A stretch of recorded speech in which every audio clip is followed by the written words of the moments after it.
एक बात याद रखना, घर में दो जन्म होते हैं, एक बेटे का एक बेटी का। बेटा जन्म लेता है तो खूब नगाड़े बजते हैं, ढोलक पेटियां बजती हैं, खूब कीर्तन होता है, खूब आतिशबाजी होती है। और बेटी जन्म लेती है तो माँ पलंग पे रोती है और सास चूल्हा के पास रोती है। बेटी हो गई,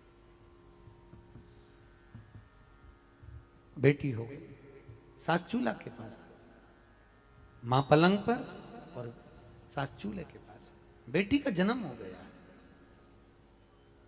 बेटी जन्मी। याद रखो, बेटे का जन्म भाग्य से होता है। कैसे होता है? बोलो जम के, भाग्य से। पर बेटी का जन्म सौभाग्य से होता है। भाग्य को 100 गुना करिए। कितना गुना? 100 गुना करिए, तब जाकर बेटी का जन्म होता है।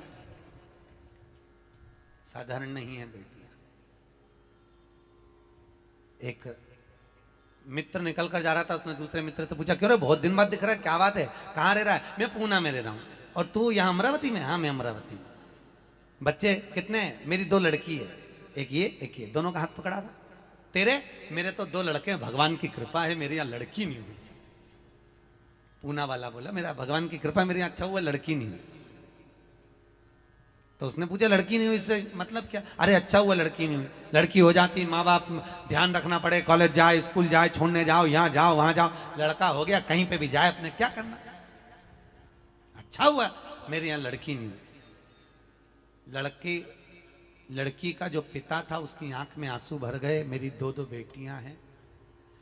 बेटी ने बाप का मुख देखा और बाप का मुख देखकर बेटी ने सामने वाले अंकल का कुर्ता खींचा। पूना वाले अंकल का कुर्ता खींचकर कहा, अंकल आप कह रहे हो कि अच्छा हुआ भगवान ने आपको बेटी नहीं दी? अंकल मैं कहती हूं बेटी भगवान हमेशा किस्मत वालों को देता है, कभी खोलनों को नहीं देता। जो कभी अपनी बहन बेटी को एक साड़ी नहीं दे, कभी ननंद आए तो उसको एक साड़ी नहीं दे, ननंद आए तो प्रेम से नहीं बोले, तो उसके घर में भगवान बेटी देता ही कहां? उसको तो बेटा देता। बेटा इसलिए देता है कि खूब एकदम बेटा, बेटी नहीं दी। जिसके घर में बेटी का जन्म होता है साहब, किस्मत वाले, भाग्यशाली, बहुत किस्मत वाले।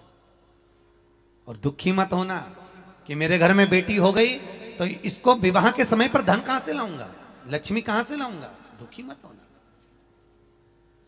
3 के भाग्य का धन हर व्यक्ति को मिलता है साहब। पहला बेटी के भाग्य का, दूसरा गौ माता के भाग्य का, तीसरा संत ब्राह्मण के भाग्य का। किसी संत को, किसी ब्राह्मण को अगर 1 गिलास पानी भी पिलाया है, 1 अन्न का दाना भी दिया है, तो उसके भाग्य का धन तुमको मिलेगा। दूसरा, अगर तुम्हारे यहाँ बहन बेटी आई हैं, तुम्हारे यहाँ बहनें पधारी हुई हैं, बेटियां आई हैं, अगर आपने उनकी सेवा करी, उनको एक साड़ी दी है, तो उसके भाग्य का धन तुमको जरूर मिलेगा। और तीसरे नंबर का गौ माता के भाग्य का, यदि गाय के निमित्त से 1 रोटी भी निकाली है, गौ माता के लिए अगर चारा भी निकाला है, गौ माता के लिए 1 रुपए का भी अगर दान दिया है, तो उसके भाग्य का धन तुमको जरूर मिलेगा, ये पक्का है। गौ माता की अगर सेवा करी है, गाय को रोटी दी है, उसके भाग्य का